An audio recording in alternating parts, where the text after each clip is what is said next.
Hello student, welcome to KGS pharmacy. तो ये हमारा लेक्चर नंबर 20 है। इसमें पढ़ेंगे हम कैपिलरी राइज मेथड के बारे में। इससे पहले एक लेक्चर हम बना चुके हैं, उसमें हमने बताया कि सरफेस टेंशन क्या होती है, हमारी इंटरफेशियल टेंशन क्या होती है। अब इसमें पढ़ेंगे हम surface tension and interfacial tension को मेजरमेंट करने के तरीके कौन कौन से होते हैं। अब हमने ये तो पता कर लिया कि सरफेस टेंशन होती क्या है हमारी और इंटरफेशियल टेंशन होती क्या है। अब इन्हें कैसे मेजर करते हैं हम। तो सरफेस टेंशन को मेजर करने के लिए 3 मेथड होते हैं, capillary rise method, drop count method और ड्रॉप वेट मेथड। और सरफेस इंटरफेशियल टेंशन के लिए बिन हेनले प्लेट मेथड और रिंग डिटैचमेंट मेथड। लेकिन सरफेस टेंशन ये पांचों मेथड हमारे क्या कर सकते हैं, मेजर कर सकते हैं। बट जो इंटरफेशियल टेंशन थी वो सिर्फ ये दोनों लास्ट वाले बिन हेनले plate method and ring detachment method ही मेजर कर सकते हैं। ठीक है, तो आज हम पढ़ने वाले हैं पहला अपना कैपिलरी राइज मेथड, क्योंकि ये हमेशा 10 नंबर में कभी कभी पूछ लिया जाता है, तो इसकी डेरिवेशन के साथ पूछा जाता है। तो इसको देखते हैं पहले। तो कैपिलरी राइज मेथड, तो इसमें क्या समझ में आ रहा है कि कैपिलरी से एक कैपिलरी होगी, वो राइज करेगी उसमें लिक्विड, उससे हम पता करेंगे कि हमारी सरफेस टेंशन क्या है। तो कैपिलरी ए स्मॉल ग्लास ट्यूब, आपने लैब में देखी होगी कि एक पतली सी ग्लास की ट्यूब रहती है कैपिलरी, उस टाइप की ट्यूब रहेगी। उसे जब हम किसी बीकर में या कंटेनर में डालेंगे तो उसमें क्या होगा, लिक्विड बढ़ जाएगा। तो राइज मतलब उठना, तो उससे लिक्विड राइज हो जाएगा, जिससे हम उसकी सरफेस टेंशन पता कर लेंगे।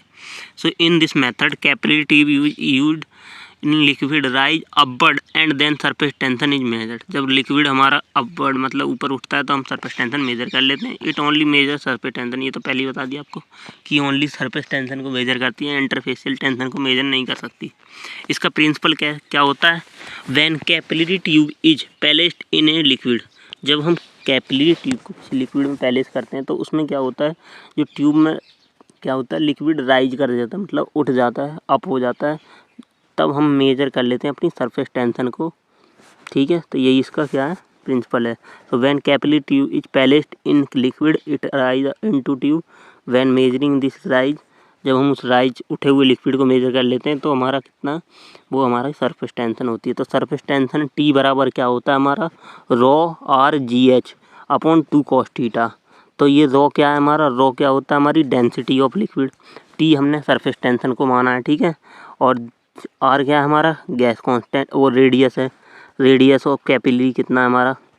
तो किसी भी रेडियस मतलब कोई भी अगर सिलिंड्रिकल टाइप का स्ट्रक्चर है तो उसका रेडियस कितना होता है, 2πr। ठीक है, तो ये आर हमने उसमें से लिया है। ठीक है, और जो जी है हमारी क्या है, ग्रेविटेशनल फोर्स।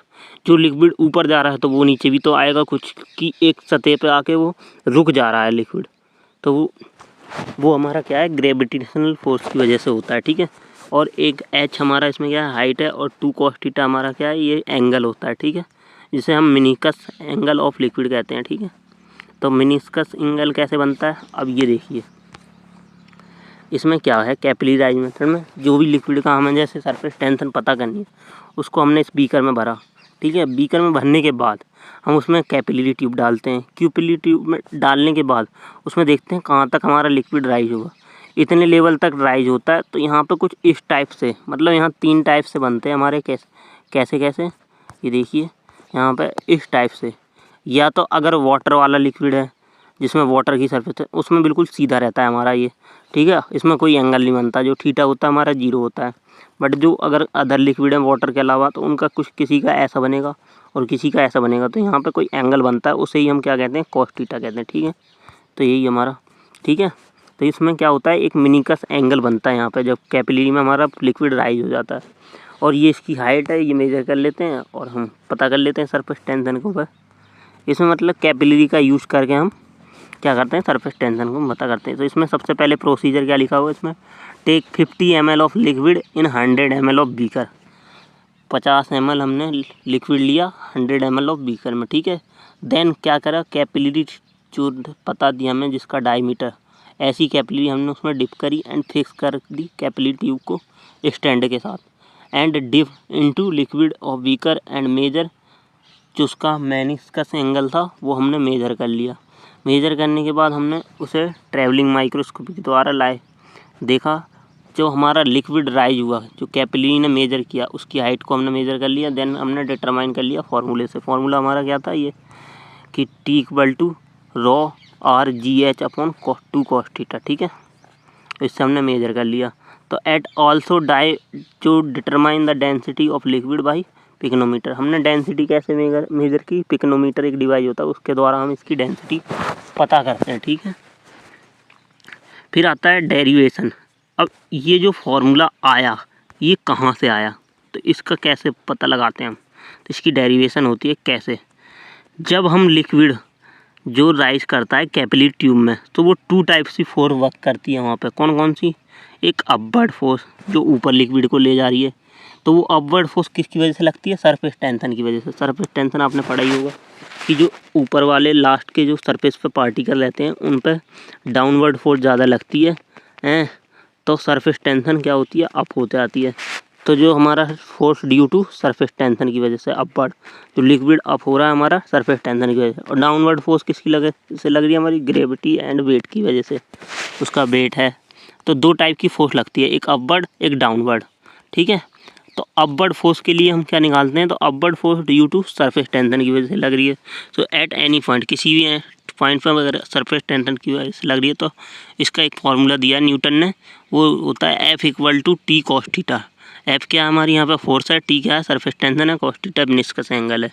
अब मिनिस्कस एंगल कब होता है, जो मिनिस्कस एंगल होता है वो ग्रेविटेशनल फोर्स के बराबर होता है, ठीक है। तो वो सरफेस टेंशन जो होती है वो ग्रेविटेशनल फोर्स के बराबर होती है हमारी। तो सरफेस टेंशन = ग्रेविटेशनल फोर्स, तो टोटल फोर्स कितनी होगी हमारा, around inside circumference of tube. मतलब अगर कोई सिलिंड्रिकल ट्यूब है तो उसके अंदर कोई का जो डायमीटर होता है वो 2πr होता है, ठीक है। तो 2πr T cos थीटा हो जाएगी हमारी क्या, टोटल जो सर्कमफ्रेंस होगा हमारा। तो ये इसमें मैथ का फॉर्मूला है, ठीक है। सो cos थीटा क्या है हमारा, contact angle between liquid and capillary tube wall के बीच का कॉन्टैक्ट एंगल है, ठीक है। सो टी क्या है हमारी यहाँ पर, सरफेस टेंशन है, और 2πr क्या है, सर्कमफ्रेंस ऑफ कैपिलरी है, ठीक है। अब इसमें एक डाउनवर्ड फोर्स, एक फॉर्मूला निकाला है हमारा F = 2πr T cos theta. इसमें आपको सिर्फ ये याद रखना है F = T cos theta. F हमारा फोर्स, T सरफेस टेंशन और cos थीटा मिनिस्कस एंगल की वजह से, ठीक है। तो हम इसमें क्या कर देते हैं, ओनली 2πr पूरे कैपिलरी के डायमीटर को जोड़ देते हैं, तो बस ये बन जाता है हमारा formula F = 2πr T cos theta. Then आता है downward force. Downward force due to potential energy and mass and gravity की वजह से लगता है हमारा, जो हमारा डाउनवर्ड फोर्स लगता है उस लिक्विड में कैपिलरी के ऊपर, कि हमारा वहाँ पे मिनिस्कस एंगल फॉर्म हो जाता है, जिसकी वजह से वो किसकी वजह से लगता है, मास एंड ग्रेविटी की वजह से, ठीक है। तो but as we know that, so हम जानते हैं कि डेंसिटी = क्या होता है हमारा, मास अपॉन वॉल्यूम, ठीक है। तो डेंसिटी = हमारा क्या होता है, मास अपॉन वॉल्यूम। सो मास = क्या होगा हमारा, डेंसिटी इंटू वॉल्यूम। अब यही समझ लो, जैसे यहाँ डेंसिटी = मास अपॉन वॉल्यूम था, अब हमें वॉल्यूम वो मास बराबर निकालना, तो वॉल्यूम इसके साथ चला जाएगा क्रॉस मल्टीप्लाई, तो हमारा क्या होगा, डेंसिटी इंटू वॉल्यूम, तो रॉ इंटू वॉल्यूम। तो वॉल्यूम का फॉर्मूला क्या होता है, किसी भी चीज़ का वॉल्यूम निकालना हो तो πr² होता है, ठीक है। ये मैथमेटिकली है, ठीक है। सो देन हम क्या लगते हैं, M = वॉल्यूम की जगह लिख देते हैं πr², तो रॉ πr² हो गया हमारा।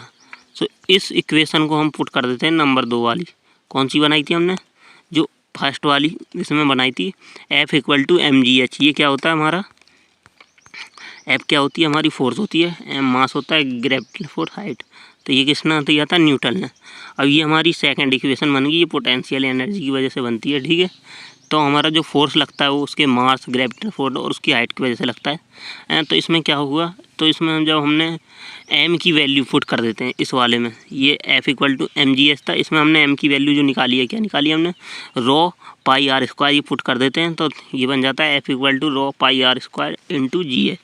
तो ये इक्वेशन थर्ड बन गई हमारी। अब इनको दोनों को मिला देते हैं, equivalent upward force = downward force, तो हमारा इससे क्या निकल आता है, ये फॉर्मूला निकल जाता है T = P वो raw RGH upon 2 cos theta, ठीक है। तो इस टाइप से ये फार्मूला ड्राइव हुआ है। सो बाय दिस फार्मूला हम कैलकुलेट कर सकते हैं surface tension of any liquid, ठीक है। तो ये आज हमने पढ़ा इसमें कैपिलरी राइज मेथड के बारे में और उसका डिटर्मिनेशन और उसकी डेरिवेशन के बारे में, ठीक है। तो थैंक यू। नेक्स्ट लेक्चर में पढ़ेंगे हम ड्रॉप काउंट और ड्रॉप वेट मेथड के बारे में, ठीक है। Thank you.